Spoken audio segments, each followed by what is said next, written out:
வெயிலால் வெந்த அமைதியான காட்டில் ஒரு நீண்ட பச்சை பாம்பு மெதுவாக ஊர்ந்து கொண்டிருந்தது.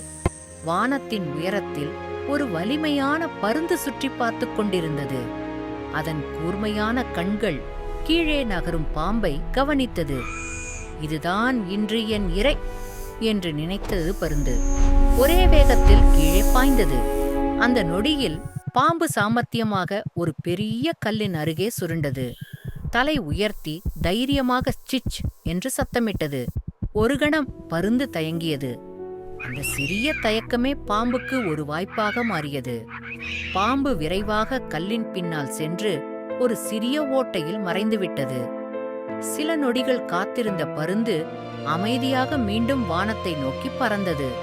அன்று அறிவு பலத்தை வென்ற நாளாகிப் போனது.